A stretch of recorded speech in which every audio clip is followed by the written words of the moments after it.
बिस्मिल्लाहिर्रहमानिर्रहीम। अस्सलाम वालेकुम। मैं आपका मेज़बान समी इब्राहिम और आप देख रहे हैं हमारा सोशल मीडिया। आज 11 जून है, जुमेरात है और इस्लामाबाद में इस वक्त सुबह का वक्त है। मौसम पिछले 2-3 दिन तो बहुत गर्म रहा, लेकिन आज बादलों की आमद मुतवक्को है। आज से लेके 13 तारीख तक, यानी अगले 3-4 दिन महकमा मौसमियात के मुताबिक जो गर्मी है उसका ज़ोर टूटेगा और बारिश ख़ास तौर पर KPK में बहुत ज़्यादा, पंजाब में भी कुछ इलाकों में, लेकिन ओवरऑल जो मौसम है वो कुछ बेहतर होने का इम्कान है। लेकिन सियासी माहौल बदस्तूर गर्म है। मेरा जो आज का वीलॉग है इसमें इंटरनेशनल स्टोरीज़ भी हैं ईरान और अमेरिका के हवाले से, लेकिन पाकिस्तान की फोकस हमारा पाकिस्तान पर है और उससे ज़्यादा फोकस कश्मीर पर है, जहाँ पर एक बड़ा एहतजाज हो रहा है। और मैं अपना जो आगाज़ है वीलॉग का, ख़बरों का, वो मैं कश्मीर से आने वाली इत्तलात से करता हूँ। रावलाकोट में जो तमाम मुज़ाहिरीन जुलूस पहुँचे शाम के वक्त, गुज़श्ता शाम, और रात उन्होंने गुजारी, ये एक वीडियो आप देखें, नारे सुने, आवाज़ें सुने। एक बहुत बड़ी तादाद में, यानी ये जो मजमा है, ये अगर इसे हम लाखों का मजमा ना कहें तो ज़्यादती होगी। और जितने लोग यहाँ पर हैं, शहर के अतराफ़ में जो दाखिली दरवाज़े हैं वहाँ पर वो लोग खड़े हुए हैं और बताया जा रहा है कि इसमें 25-30-40 हज़ार व्हीकल्स हैं, जिनमें मोटरसाइकिल हैं, बसेज़ हैं, कारें हैं, ट्रैक्टर्स हैं, वैगन्स हैं और पैदल हैं, लोग साइकिलों पर हैं। और जो अवामी एक्शन कमेटी है उसकी अपील पर है ये सब कुछ। तो अब इतनी बड़ी तादाद में अगर हम इन लोगों को देखते हैं तो जो ये प्रोपेगेंडा किया जा रहा है कि हुकूमती सतह पर या जो सरकारी तौर पर बताया जा रहा है, या फिर जो पाकिस्तान के चैनल रिपोर्ट कर रहे हैं कि हालात बिल्कुल मामूल के मुताबिक हैं, बाज़ार खुले हैं, एहतजाज नाकाम हो गया, तो एक भरपूर जो है एक झूठ, इस लिहाज से एक गलत इत्तला लोगों को दी जा रही है। ये लोग कोई अलहदगी पसंद नहीं है, ये कोई पाकिस्तान से अलहदगी की डिमांड नहीं कर रहे हैं। ये डिमांड कर रहे हैं कि जो मुआहिदा वफाकी और सूबाई हुकूमत ने किया उसको पूरा किया जाए और जो मुहाजिरीन के नशिस्तें हैं वो ख़त्म की जाएँ, ताकि पॉलिटिकल इंजीनियरिंग ना हो सके और पंजाब में बैठकर जो आज़ाद कश्मीर की हुकूमत का फ़ैसला करते हैं वो सिलसिला ख़त्म हो और जो कश्मीर के लोग हैं वो खुद अपनी क़यादत को चुन सकें। अच्छा, ये बात जो मैं आपको अभी एक क्लिप पर सुनाता हूँ,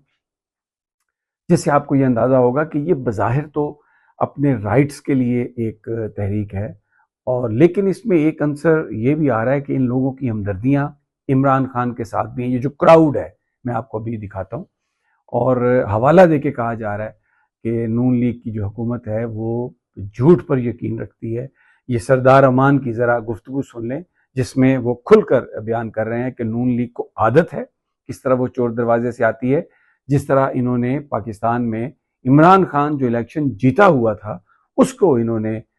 उसका हक नहीं दिया। सुनिए ज़रा ये। वो जो जमात जिसे नून लीग कहते हैं उसकी तारीख गवाह है कि वो हमेशा चोर दरवाजे से आती है, हमेशा चोर दरवाजे कभी अवाम के मैंडेट से नहीं आई। पाकिस्तान में कभी अवाम के मैंडेट से नहीं आई, कभी लोगों के वोटों से मुंतखब नहीं हुई। वो हमेशा चोर दरवाजे से आती है और उसे कश्मीर में भी 12 इंसिस्टेंस किया चाहिए कि वो चोर दरवाजे से आना चाहती है, हम पर हुकूमत करना चाहते हैं। अब ये इससे आपको अंदाज़ा हो जाएगा कि लोगों में कितनी बेचैनी है, जो यहाँ पर पिछले 3-4 साल से घुटन है पाकिस्तान में, क्योंकि जो शहबाज शरीफ की गवर्नमेंट है या मरीम नवाज़ की जो गवर्नमेंट है, ये कोई अवाम की मुंतखब करदा हुकूमतें नहीं हैं। तो एक बड़ा आपको ये गम और गुस्सा मैंने आपको सुनाया, ये नज़र आ रहा है। तो कोई पता नहीं आगे जाके जो मुतालबात चल रहे हैं कश्मीर के अंदर वो क्या रुख इख्तियार करें और इसका पाकिस्तान पे क्या इम्पैक्ट हो। ये मैं इस हवाले से मैं कोई स्पेकुलेशन नहीं करना चाहता, और भी मेरे पास बड़ी फुटेजेस हैं, लेकिन मैं इंटाइस नहीं करना चाह रहा किसी को, इसलिए मैं ये बात नहीं करूँगा। बाकी जो इस वक्त सूरत हाल है पाकिस्तान की, एक और भी मैं ख़बर आपको दूँ, क्योंकि इमरान खान साहब का जिक्र हुआ है, तो उसमें यह है कि जस्टिस अरबाब ताहिर की अदालत में आज जो इमरान खान का ट्विटर अकाउंट है, जिसे अब एक्स अकाउंट कहते हैं, उसको बंद करने के हवाले से एक पिटीशन है जो गालबन बैरिस्टर ज़फ़रुल्लाह जो नून लीग के हैं उन्होंने दाखिल की हुई है। دائر کی ہوئی ہے اس کی آج سماعت ہے کہ ایکس کو بند کیا جائے، ٹویٹر کو اکاؤنٹ کو بند کیا جائے، اور عمران خان صاحب کو اس حوالے سے کوئی پتہ نہیں ہے کہ یہ اس طرح کی کوئی پٹیشن چل رہی ہے۔ دوبارہ چلتے ہیں کشمیر کے جو صورتحال ہے، یہ اس کا امپیکٹ پاکستان کے اندر بھی ہو رہا ہے اور اس کا امپیکٹ پاکستان کے باہر بھی ہے۔ جو یورپین ڈائسپورا ہے، میں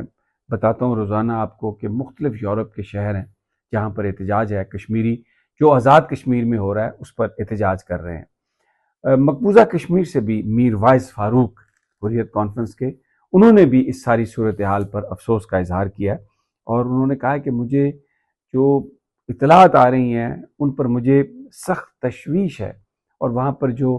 عام آدمیوں کی جو ہلاکتیں ہیں، سیکیورٹی کے لوگوں کی جو ہلاکتیں ہیں، وہ بہت افسوسناک ہیں، اور لوگوں کو اگر وہ کچھ کہنا چاہ رہے ہوں تو ان کے مطالبات سننا چاہیے، ان کی بات کو سننا چاہیے، اور اس کو طاقت سے جو دبانا ہے وہ غلط ہے، ایسا نہیں کرنا چاہیے۔ انہوں نے کہا کہ میں یہ امید کرتا ہوں کہ پاکستانی حکومت اس معاملے کو دیکھے گی، ریوزٹ کرے گی، اور جو لوگ وہاں پر مطالبات کر رہے ہیں ان کو اس طرح خاموش کرانے کی بجائے ان کو سنے گی۔ یہ پورا ایک اوورآل یہ سین ہے، اور یہاں پر یہ بھی خبریں آ رہی ہیں کہ کچھ لوگ مذاکرات کی بات کر رہے ہیں۔ رات فیصل راٹھور صاحب کے بارے میں یہ اطلاع تھی کہ وہ مذاکرات کرنا چاہ رہے ہیں، لیکن جو عوامی ایکشن کمیٹی ہے انہوں نے مذاکرات سے تو کبھی انکار نہیں کیا، لیکن میں نے ان کے ذریعے ایک صاحب سے بات کی تو ان کے ذرائع نے یہ بتایا کہ جو ہمیں قرار دیا گیا ہے دہشت گرد، وہ نوٹیفیکیشن واپس لیا جائے، ہمارے جو لوگ گرفتار کیے گئے ہیں ان کو رہا کیا جائے، اور اس کے ساتھ ساتھ جو یہ گرفتاریوں کا سلسلہ ہے اس کو یہ بند کیا جائے۔ تو جب تک یہ نہیں ہوگا تب تک کوئی گفتگو نہیں ہوگی، لیکن نہ احتجاج مؤخر ہوگا اور نہ ہی جو مہاجرین کی بارہ نشستیں ہیں اس پر ہم کوئی اپنا موقف جو ہے وہ اس کو تبدیل کریں گے۔ تو باقی جو پولیٹیکل سٹوریز ہیں اس میں دیکھیں گلگت بلتستان میں الیکشن ہوئے اور وہاں پر گزشتہ 3 دنوں سے شارع قرم بند ہے، کیونکہ وہاں پر جو الیکشن کمیشن فارم 47 فارم 45 جو نہیں دے رہا، اس پر پیپلز پارٹی کے سردار عنایت اللہ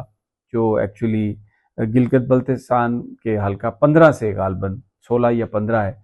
اس سے ان کا کہنا ہے کہ وہ الیکشن جیت گئے ہیں، لیکن وہاں پر ایک آزاد امیدوار بھی ہیں، ووٹوں کا فرق بہت کم ہے، لیکن رزلٹ روک دیا الیکشن کمیشن نے۔ اب پورے پاکستان میں یہ بات ڈسکس کی جا رہی ہے کہ یہ جو رزلٹ روکے گئے ہیں 6 حلقوں میں، اس کے جو نتائج ہوں گے وہ پولیٹیکلی انجینئرڈ ہوں گے، اور جو ابھی نون لیگ کی 6 سیٹیں ہیں یہ بڑھا کر 10-11 کی جائیں گی، اور ہو سکتا ہے پیپلز پارٹی کی بھی 1 آدھ نشست کم کی جائے، اور آزاد جو زیادہ تر پی ٹی آئی کے لوگ تھے جو 7-8 جیتے تھے ان کو تو مکمل طور پر فارغ کیا جائے۔ تو اس پر شارع قرم گزشتہ 3 دنوں سے بند ہے، میلوں لمبی قطاریں ہیں، لوگوں کو تکالیف ہے، لیکن کوئی اس کو ان کی جو داد رسی کے لیے وہاں پر نہیں ہے۔ ایران اور امریکہ کے درمیان پھر دوبارہ جنگ، امریکہ نے بہت زیادہ حملے کیے ہیں گزشتہ رات، ایران ان کو ریٹیلیٹ کر رہا ہے، تو جو ایک امن کا خواب تھا اس خطے میں ایسا لگ رہا ہے کہ وہ جلد ممکن نہیں ہے۔ مجھے اجازت دیجیے، اگلی ویڈیو تک انشاءاللہ جلد ملاقات ہوگی، لیکن ایک اور خبر میں جاتے جاتے آپ کو دے جاؤں۔ ایم کیو ایم کے اندر بھی اختلافات ہو گئے، اور جو خالد مقبول صدیقی صاحب ہیں ان کی مدت کیونکہ ختم ہو چکی ہے لیکن وہ ایکسٹینشن پر ہیں، تو اس پر میں آپ کو یہ کلپ سنوا دیتا ہوں۔ آپ وفاقی وزیر ہیلتھ مصطفیٰ کمال صاحب ان کی گفتگو سن لیں تو ایسا لگ رہا ہے کہ ایم کیو ایم کے اندر بھی ٹوٹ پھوٹ کا عمل شروع ہو چکا ہے۔ اجازت اگلی ویڈیو تک، اللہ نگہبان۔ دیکھیے ہمارے ایم کیو ایم کے ابھی جو ہے وہ لیگل اور انلیگل جو بھی ہیں، چیئرمین تو خالد مقبول ہیں، ان کی ڈیٹ ایکسپائر ہو گئی ہے، ابھی وہ ایکسٹینشن پہ ہیں، چیئرمین ہیں ایکسٹینشن، انہوں نے اکتوبر تک کی اپنی چیئرمین شپ کی ایکسٹینشن لی ہوئی ہے الیکشن کمیشن سے الیکشن کرانے کی، تو ڈیفینیٹلی ڈیٹ تو ایکسپائر ہو گئی ہے۔ ان کی ایک سینٹرل کیبنٹ ہے، اس سینٹرل کیبنٹ ڈیسیجن میکنگ ہے، میں اس سینٹرل کیبنٹ کا جو ہے وہ حصہ ہوں، تو سینٹرل کیبنٹ میں ابھی تک خالد مقبول صاحب نے ہم سے ڈسکس نہیں کیا ہے کہ کامران ٹیسوری، میں نے میسج بھی کروایا کہ بھائی اگر تو جو ہے یہ پارٹی پالیسی ہے تو ہمیں بھی بتائیں نا، میں بھی بولوں خالد کہ کامران ٹیسوری بھائی ہمارے جو ہے وہ ہماری ریڈ لائن ہے